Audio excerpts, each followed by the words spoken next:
Hello बेटी, और हम आर्टिकल डिस्कस कर रहे हैं द एडिटोरियल। तो आज का पहला आर्टिकल है न्यूट्री सीरियल। न्यूट्री सीरियल है तो ये कुछ ऐसे अनाज है जिसमें न्यूट्रिएंट्स बहुत ज़्यादा पाया जाता है। तो इसको लेकर ये आर्टिकल है जिसको आप mains GS paper 3 economic development से आर्टिकल को रिलेट कर सकते हैं। तो वर्ल्ड फूड डे के अवसर पर कुछ इम्पोर्टेंस अनाज को न्यूट्री सीरियल्स डाइट के रूप में जो है इसको बताया गया है। स्मॉल एंड मार्जिनल फार्मर को बेनिफिट दी जाएगी इसको खेती करने के लिए। ठीक, कुछ ऐसे अनाज है जिसको न्यूट्री सीरियल्स कैटेगरी में रखा गया है।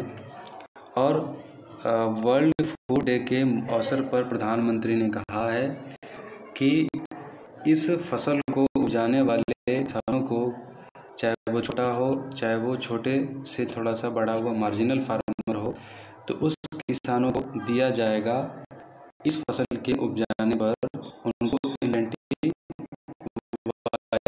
तो फूड और एग्रीकल्चर ऑर्गेनाइजेशन ने भी ये डिक्लेयर किया है 2022 तक international year of millet Bharat को, कि इस फूड को जो अनाज है मिलेट्स, बाजरा और जैसे रागी हो गया, ज्वार हो गया, बाजरा हो गया, रागी हो गया, ग्राम हो गया, ठीक है, इस तरह के कुछ अनाज है जिसको उगाने के लिए जो है फूड एग्रीकल्चर ऑर्गेनाइजेशन ने 2027 तक भारत को ये डिक्लेयर किया है millet food, international year of millet ये डिक्लेयर किया ताकि ये इन फसलों को की पैदावार भारत में बढ़ाई जा सके 2027 तक। पहली बात है, प्रधानमंत्री ने भी ये अनाउंसमेंट किया है कि इस न्यूट्रिएंट्स यानी कि न्यूट्री सीरियल्स को खाने वाले किसान को, मार्जिनल किसान को, स्मॉल किसान को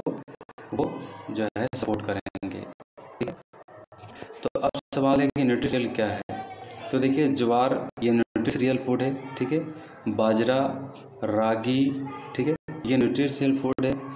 और genetically diverse indigenous varieties of small millet like kodo, कुकरी, चन्ना, सांवा, तो ये सब है। तो इसकी खेती राजस्थान में, आंध्र प्रदेश में, तेलंगाना में, कर्नाटक में, तमिलनाडु में, महाराष्ट्र में और गुजरात में होती है। ठीक है, गुजरात में होती है।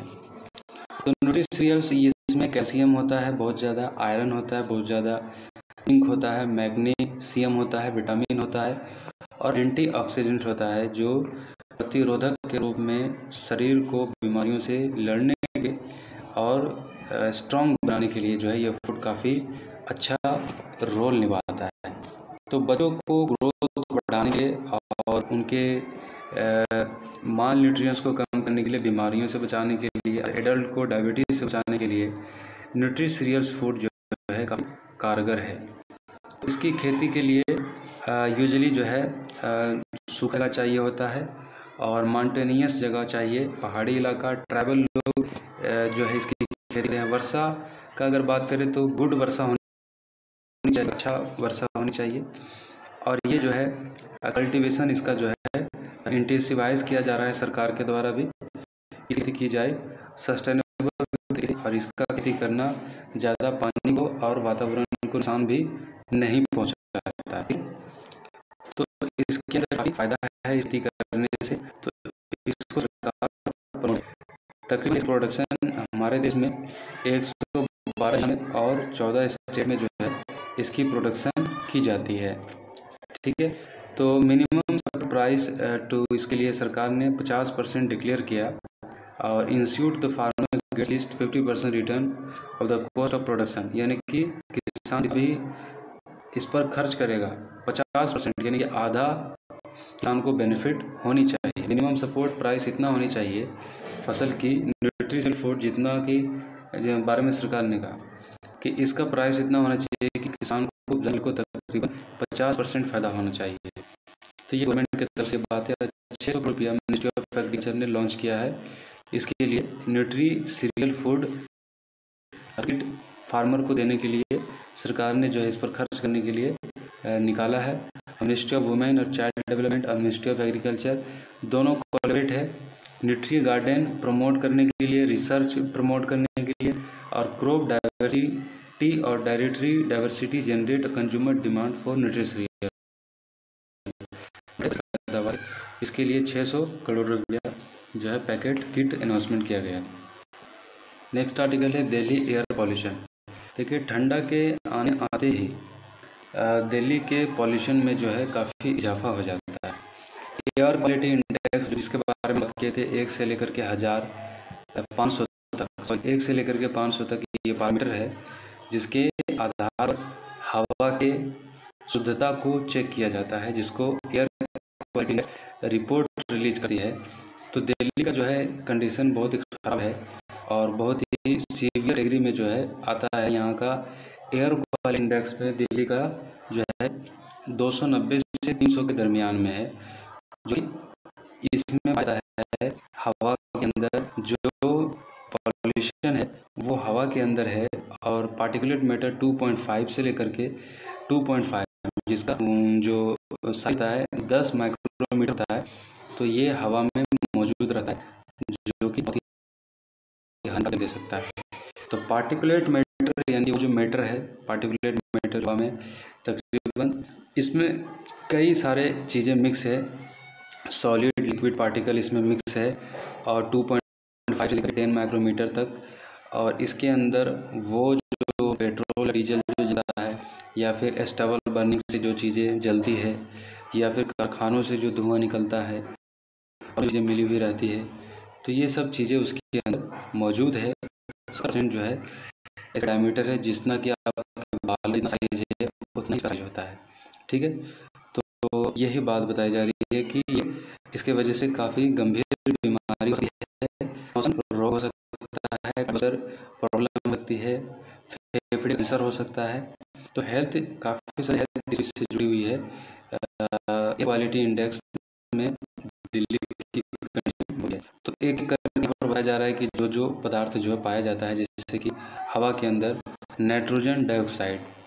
ठीक है, तो नाइट्रोजन ऑक्साइड देखिए ये कहाँ से आता है, व्हीकल्स में जो फ्यूल जलता है ना, और ये फ्यूल जल करके हवा में मिल जाता है और इससे गंभीर जो है श्वास नली की समस्याओं वाली श्वास और इन्फेक्शन बीमारियां इससे पैदा हो जाती है।